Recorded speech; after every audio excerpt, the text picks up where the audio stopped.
Bem-vindo aqui para mais um vídeo que nós vamos conversar sobre a nossa Bolsa de Valores. O vídeo de hoje poderia tranquilamente estar classificado dentro daquele segmento específico que nós temos chamado Toques da Bolsa. Entretanto, eu resolvi puxar para assuntos específicos aqui do IRB Brasil RE, uma companhia que nós acompanhamos desde 2020, mais precisamente entramos nela em 2021, quando tomou pé justamente as notícias sobre as suas fraudes ali que ocorreram entre os anos 2019 e 2020 e que depois foram ter repercussão no ano de 2021. A partir de então a gente viu um momento em que pudesse ingressar na companhia e assim ela fazer parte da carteira do canal. E é curioso porque muitos também ingressaram na companhia em período anterior, justamente por questões que aconteceram com o mercado. E hoje, essa notícia que eu trago, que vem de um órgão específico, veja que ela fala de insider, chantagem, briga, e nos traz uma ideia daquilo que a gente não deveria, pelo menos, fazer no mercado de capitais. E eu já vou explicar por que a gente não deveria fazer. Bom, mas a notícia ela veio através desse site aqui chamado NeoFeed. Ele é um site de dois jornalistas, se juntaram para fazer, eles já têm um bom tempo no mercado. Se você quiser entrar lá no site e acompanhar o que eles estão comentando, eu até recomendo, no caso, se você tem interesse em IRB Brasil RE, que você dê uma olhada nessa notícia, não por conta da companhia, mas para que você veja assim, todo o desenhar. Esse é o tipo de notícia que eu particularmente não gosto de conversar sobre. Acho que isso aí estaria muito melhor da forma como está colocado aí numa coluna de fofocas, né? Mas acontece que tem alguns detalhes que eu achei importante para nós enquanto investidores. Então ela é chamada aqui como exclusivo, eu só vi essa notícia aqui. Então veja aqui é o que está no início do nosso vídeo. Insider, chantagem, briga, no caso aqui a briga é judicial, eu não coloquei lá por falta de espaço. E além disso, né, tem milhões em jogo. E aí eu não gosto desse tipo de coisa, né, que tem esse apelo pejorativo, clã dos bars. Parece aí que a gente não está falando de uma coisa com a devida seriedade. Mas veja aqui, ó, uma disputa envolvendo Luiz Bars Filho e um investidor com laços familiares com o famoso clã da Bolsa, de novo, né, traz acusações, informações privilegiadas, chantagem, perdas milionárias e troca de mensagens que chegaram na CVM. Quem faz a notícia é o Márcio Croin e é uma notícia do dia de ontem, dia 30 de 11 de 2023, lembrando que hoje é dia 1º de dezembro de 2023, estamos então chegando ao último mês do ano. Vamos dar uma olhada aqui, algumas coisas que eu marquei para essa notícia, né?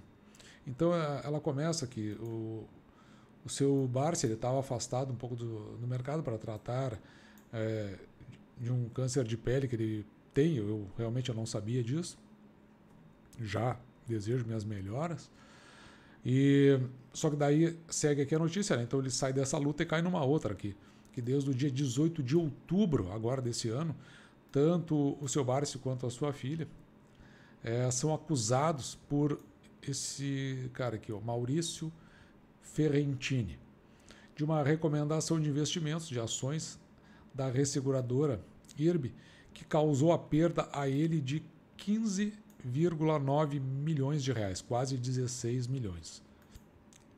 E onde que começa, né, toda essa questão, que eu achei aqui, marquei algumas coisas que poderiam ser interessantes, mas veja, ela reporta abril de 2021 e para fins do canal nós acompanhamos desde do meio do ano de 2021 e nós só fomos fazer investimentos no começo agora do ano de 2023, quando a companhia chegou a condições que nós entendemos como ajustadas para fazer compra de ações. Eu vou mostrar depois, eu só realmente não estou lembrando se foi no final, do meio para o final do ano passado, de 2022, ou no início desse ano, os primeiros investimentos, mas daqui a pouco a gente dá uma olhada nisso. Mas então o Ferrentini esse procurou o seu Barsi para uma indicação, então aqui veja, indicação, né, de investimento. Ele tinha aqui 21 milhões disponível e o objetivo dele era receber em dividendos 150 mil mensais. Então essa foi a intenção dele, o objetivo que ele possuía na sua cabeça. E aí, segundo aqui a reportagem, né, depois que eles conversaram e o seu Barsi pediu voto de confiança, mas lá no dia 15 de abril de 2021, então Ferrentini ele dá uma ordem a esse Malta, que ele pertence à corretora Boa Vista. O nome dele é, na verdade, João Malta. Então a ordem foi de comprar 15,9 milhões a preço de mercado. Então, quando se faz a compra a preço de mercado, é o seguinte, tu não vai conseguir comprar 15, 16 milhões, né, ao preço que tu está estipulando ali na hora. Então, à medida que os preços vão entrando no topo da lista, do livro de negócio, você vai adquirindo o que está valendo naquele momento no mercado. E aqui é interessante, veja que com mais de 10 milhões de investimentos no mercado, você já é considerado aqui um investidor profissional. A CVM, na verdade, ela faz essa classificação pelo valor que você investe e não pela experiência que você possui. E note que essa relação deles aqui, né, de acompanhar passos do seu Barsi aqui, já era uma atitude corriqueira. Então, isso já era feito por ele e agora ele estava com um valor a maior ali.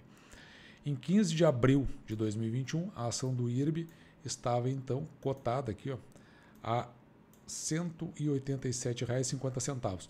Lembrando aqui o seguinte, né, que o IRB fez um agrupamento de ações de 30-1, ou seja, pegou 30 ações e transformou em uma ação. Se nós levássemos isso ao preço daquela época, ela estaria em torno de R$ 6,50. Desculpa, R$ 6,25.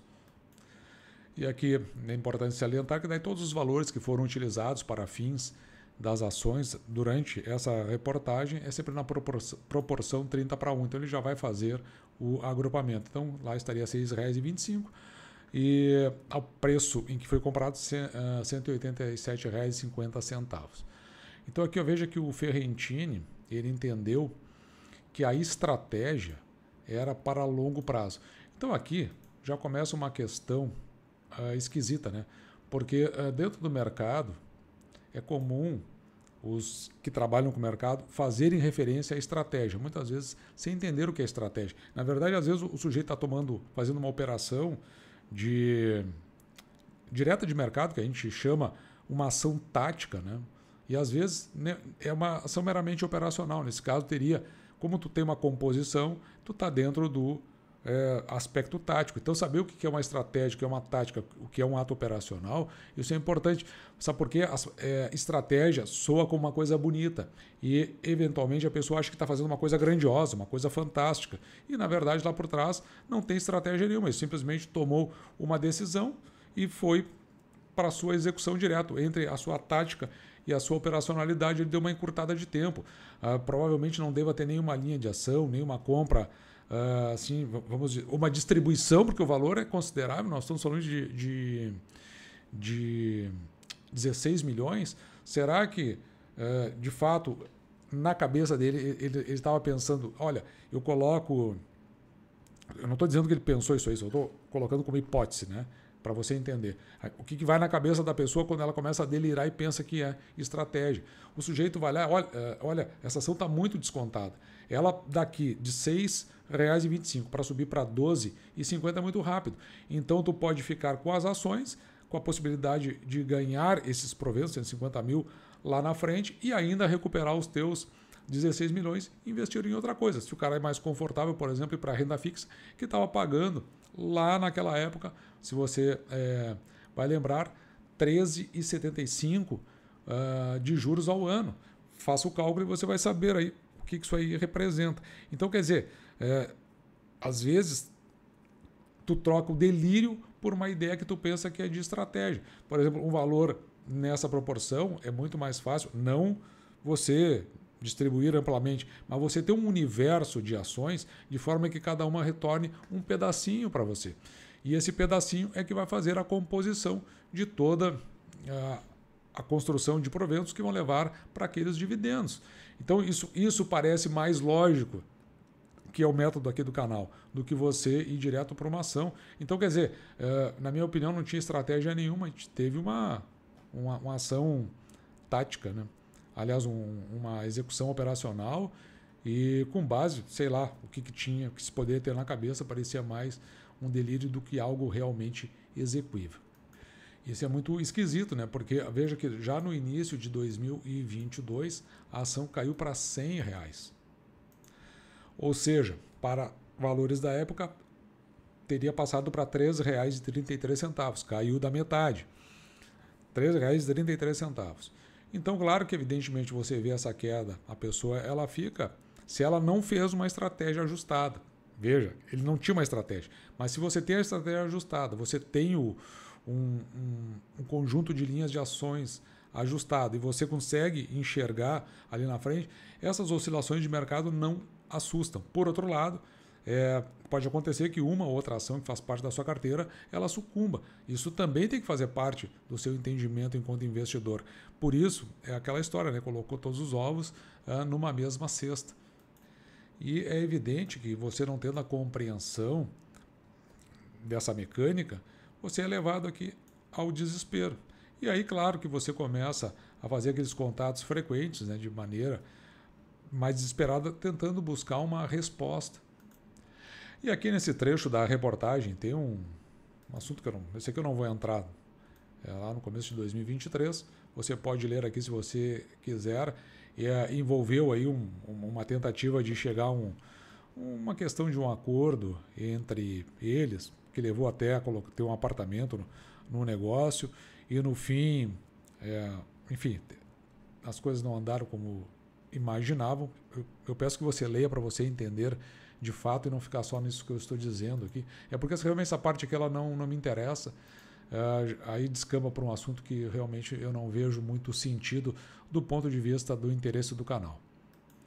O fato é que antes de uma possível ação judicial, houve uma notificação judicial aqui do Ferrentini, onde, somado todo o conjunto da obra, ele diz ter chegado a um prejuízo acrescido dos honorários advocatícios, isso porque advogados participaram do processo para a construção dessa notificação extrajudicial. É aquilo que tu tenta fazer um acordo antes, mas ele reporta aqui prejuízos que chegam à ordem de 25 milhões e 700 mil aproximadamente. Já a família Barsi, né, alega estar sendo alvo de chantagem ao fazer condicionamento aí de depósitos de valores sob pena de uma possível exposição pública. Eu acho que quando já sai assim mesmo, que seja num site não muito famoso como esse, já tem um tipo de exposição. E aí, claro que as penas todas vão para o ventilador, né? Porque o Ferrentini ele diz que tomou suas decisões de investir no IRB por recomendação do seu Barsi, que era próximo do CEO da companhia.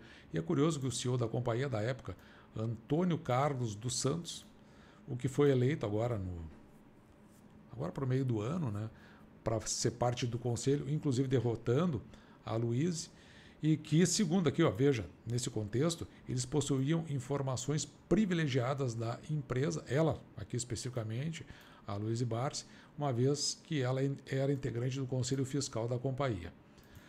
Lembrando, né, que tudo isso é ilegal. Em vídeo aqui anterior do canal, nós já tínhamos até documentado, né, que esse Antônio Cássio dos Santos, ele tinha sido eleito para a cadeira de conselho independente. Ele que já havia sido CEO, indicado pelos bancos que são controladores do IRB, o Itaú e o Bradesco.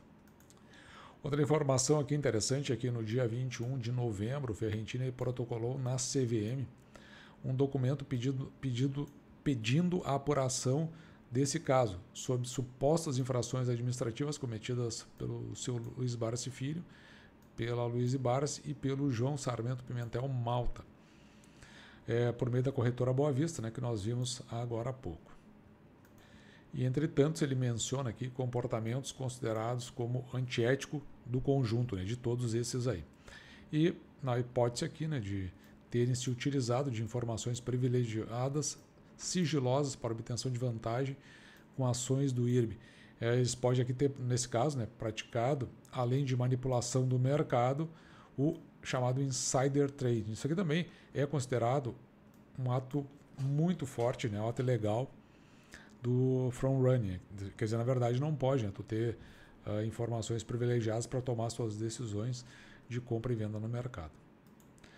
E aqui a reportagem ainda lembra que o seu Barsi ele responde a processo administrativo na CVM para apurar eventuais responsabilidades pelo uso de informações privilegiadas da Unipar Carbocloro antes da divulgação do fato relevante de junho de 2021, que eu confesso para vocês não sei qual é e não fui lá olhar, até porque a empresa está fora do contexto aqui do que a gente analisa no canal.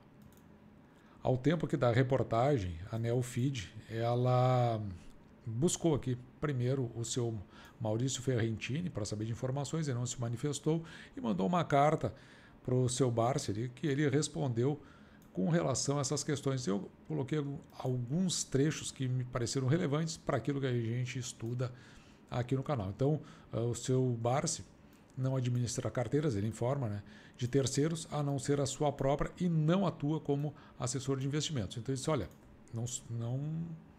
eu não faço esse tipo de coisa. E também já divulgou diversas vezes sua crença no potencial restabelecimento do IRB, informando que manterá sua participação relevante por acreditar ser um investimento de longo prazo, conhecido no mercado como Buy and Hold, que é basicamente o que a gente faz aqui no canal. Eu havia até esquecido de mencionar que no dia 15 de março deste ano, o seu Barsi teria enviado uma mensagem lá para o seu Ferrentini para que ele vendesse as ações. E, pelo que deu aqui para depreender, ele recebeu aqui 1.500.000 aproximadamente. Veja que ele tinha investido, né, quase 16, e ele fez a venda das ações do IRB ao valor de R$ 20,79. É o legítimo assim compra, sei lá, né? Nem dá para dizer que comprou na baixa, né? Mas comprou na baixa e vendeu mais embaixo ainda, né? Uma coisa muito triste aí, tendo uma desvalorização de 140%. Ele comprou 180 e vendeu a R$20. E note, aqui nesta notícia da Infomoney, e ela é lá do início do ano, 24 de março de 2023, já naquela época, o IRB, ele já trazia como uma notícia interessante uma subida das ações aqui de 41,5%, onde até falava em se ver alguma luz no fim do túnel da companhia. E agora, mais recentemente, dia 14 de 11 de 2023, portanto, no meio do mês passado, aqui com relação ao IRB Brasil, as ações avançam com o crescimento do apetite de risco. E veja que nessa oportunidade aqui, os papéis já estavam cotados a R$ 44,43. E trazendo para os dias atuais, ou para o dia atual, né, melhor dizendo, o IRB Brasil RE, ele vai a R$ 51,76 no dia, ou pelo menos no momento desse vídeo, ele está subindo aqui de ontem para hoje 2,51%, tendo chegado no seu máximo aqui 51,97, portanto ele está operando muito perto do máximo, agora às 15 horas e 17 minutos do dia 1º de dezembro de 2023. E foi basicamente o que eu acabei verificando em relação a IRB Brasil RE. O que eu já tinha mencionado aqui em outros casos, né, o que acontece muitas vezes é que se acompanha esses grandes investidores, esses grandes players, e se tenta andar muito par e passo com o que eles andam. Só que eles têm um timing, um feeling e uma proporção do capital deles que eles investem nesse tipo de ação. Não dá para mim não faz nenhum sentido, né, você colocar uma grande parcela do seu capital disponível ou do total do seu patrimônio sobre uma ação na condição do IRB Brasil RE. Nós só fomos investir em IRB Brasil RE no dia 20 de outubro de 2022. Então, como eu disse, né, mais ou menos da metade para o fim do ano passado, quando nós compramos aqui a ação a R$ 1,04. E de lá para cá chegamos a comprar essa ação, ainda quando estava cotada a centavos, a 77 centavos, e até abaixo disso, porque uma das nossas compras aqui, ela foi de R$ 19,95. Aí você vai dividir isso aí por 30 e você vai ver que vai chegar mais ou menos nesses valores bem baixos aí. Portanto, nós adquirimos as ações quando elas estavam batendo no topo, mas não só isso, tinha outro detalhe por trás. A gente estava vendo a evolução dos números da companhia e que já estavam sinalizando que talvez houvesse de fato a esperada, o início não a esperada, mas o início da esperada reversão. Ou seja, nós não estávamos comprando porque era o momento ajustado por grandes players ou porque estava no noticiário, ainda que de forma negativa, ou até de forma positiva, uma vez que a ação é comprada por um grande player. Não, nós compramos quando ela não estava mais nas notícias, não era mais notícia, ninguém estava comprando, na verdade, tinha uma carga muito grande de ações que estavam alugadas, e as pessoas alugam para fazer as vendas a descoberto. Isso aí pressiona ela para baixo. Então ela está indo para o seu limite das suas vendas naqueles preços. Depois disso, principalmente pela medida que foi tomada, que foi esse agrupamento, aí a gente começa a enxergar um caminho da ação de volta. Mas não é isso. Isso quando a gente olha para o mercado. Mas se a gente olhar o todo da bala, a captação que foi feita, a venda de próprios, depois a parte que ela entra para o regulatório da SUSEP e agora o princípio de retomar os seus lucros. Então ela está pagando todas as suas despesas e está tendo ainda um lucrinho. Então foram esses momentos que nos motivaram. Tanto que depois que ela ultrapassou os R$30, eu não comprei mais e não pretendo fazer isso tão cedo, a não ser que eu entenda que ela fez uma estabilização dentro de um patamar. Ela está oscilando entre os R$40 e os R$50, ela está dentro de uma oscilação que eu entendo razoável para o mercado. A partir do momento que ela tiver realmente os seus resultados nos patamares que o mercado vai entender como normais e aceitáveis, bom, aí ela vai decolar e, infelizmente, o investidor aí, ele vai ter perdido, eu acho que vai acabar se arrependendo aí de ter feito essa venda, mas eu não sei também o que tinha na cabeça dele quando as pressões que ele sofria no momento que ele fez a venda, né? Mas um fato muito triste, e o que eu digo é o seguinte, é você que tem que ser o verdadeiro tutor das suas ações, você que tem que cuidar das suas ações. Não existe uma responsabilidade entregue a terceiro. Se houver erro, o erro é seu. A maturidade do investidor, ela vem justamente de aceitar as consequências das suas tomadas de decisão. Esse canal, nós fazemos exatamente isso. A gente mostra toda uma sequência de fatos, de medidas, de leituras, de análises que a gente faz até chegar na decisão da compra. Estamos certos? Não, mas a gente tenta reduzir ao máximo o nosso erro de forma a colher o resultado, como foi o caso que aconteceu aí para a IRB Brasil RE. Dito isso, eu espero que você tenha gostado. Eu vou ficando por aqui, me despeço de você, desejando que você fique com Deus e deixando, como sempre, o meu grande abraço!